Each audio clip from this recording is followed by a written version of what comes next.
Has the George Zimmerman case created a new racial divide in Central Florida? The fatal shooting of Trayvon Martin has sparked a debate about racial profiling outside of the courtroom.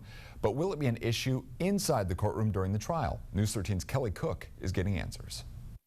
It looked a lot different 1 year ago here in Fort Mellon Park, where it was predominantly African Americans who came here to rally and protest at the shooting of Trayvon Martin. And we start our coverage right now. It was at those many protests, often played out on live television. We're right in the middle of the action. That the world saw the debate over racial inequality was still alive decades after the Civil Rights Movement. We come to tell you tonight, enough is enough. Behind the signs and the chants, No justice, no peace. many protesters said George Zimmerman focused in on Trayvon because he was a black teenager. Hey, we've had some break-ins in my neighborhood, and there's a real suspicious guy. I have a 15-year-old son, and we don't live that far from where this took place.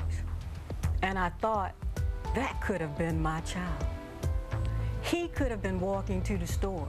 He could have been in that situation. And I've done that a million times too, going up in a store and being targeted as someone that's about to do something, you know, and having people follow you around in the store. This case is polarizing. Polls have shown a divide along racial lines about the guilt or innocence of George Zimmerman. Somebody said this a long time ago, said no matter what happens in this case, it's going to be bad for America, and I fear that he's right.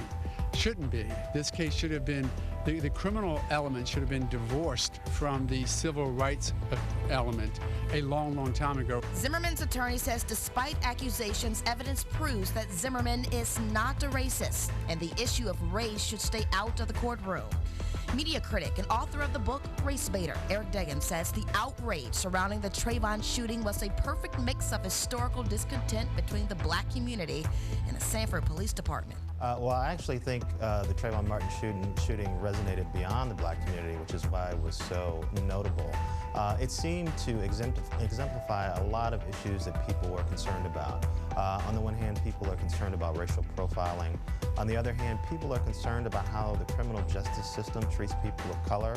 In one of his writings, Deggans says Trayvon Martin's name might not be so well known, except for this: Martin is black, and the man who killed him is not.